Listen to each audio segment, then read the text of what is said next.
जलने लगीं। दिलचस्प है रावण, तूने मुझे चुनौती दी है। ठीक है, मैं तेरी शर्त स्वीकार करती हूं। अचानक जमीन फिर कांपी। काली लपटें परछाई को घेरकर अंधेरे में गायब हो गईं। चारों ओर सन्नाटा छा गया। रावण अपने सिंहासन पर बैठा, उसकी आंखें गहरी सोच में डूबी थीं।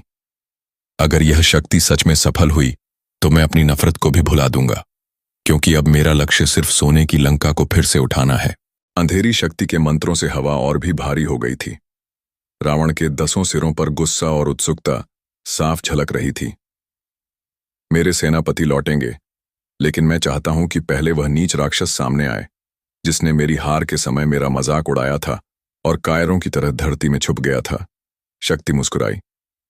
आह, तो तेरा इशारा उसी पर है। वह आज भी जीवित है, परंतु गहरे धरती में बंधा हुआ। उसने खुद को छुपाने के लिए मंत्रों का सहारा लिया था। उसे जगाना आसान नहीं, लेकिन असंभव भी नहीं। रावण की आवाज गड़गड़ाहट जैसी गूंजी। उसे लाओ, मैं देखना चाहता हूं कि अब वह मुझसे मुंह फेर पाता है या नहीं।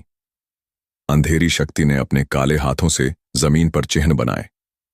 महाराष्ट्र की धरती का मानचित्र काले धुएं से उभर आया। मंत्रों के साथ ही धरती कांपने लगी।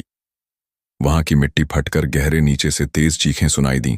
धीरे धीरे एक विशालकाय आकृति बाहर निकली। उसका शरीर आधा मिट्टी में लिपटा था। आंखें पीलापन लिए चमक रही थीं। वह वही राक्षस था जिसने रावण की हार पर व्यंग्य किया था और डरकर धरती में समा गया था। जैसे ही उसने ऊपर देखा, उसकी नजर रावण पर पड़ी। राक्षस हंस पड़ा। तो तू वापस आ ही गया? मुझे लगा था तेरी कहानी यहीं खत्म हो गई है। रावण के 10 सिरों ने एक साथ गर्जना की। अब हंसी तुझसे छीन ली जाएगी। तूने मेरा अपमान किया था, अब तू मेरी सेना का पहला सेवक बनेगा। राक्षस की मुस्कान धीरे धीरे गायब हो गई। उसके चेहरे पर डर और हैरानी दोनों उभर आए। उसे समझ आ गया कि रावण इस बार पहले से कहीं ज्यादा खतरनाक है, क्योंकि उसके पीछे अब छल और काली शक्तियों का मेल है।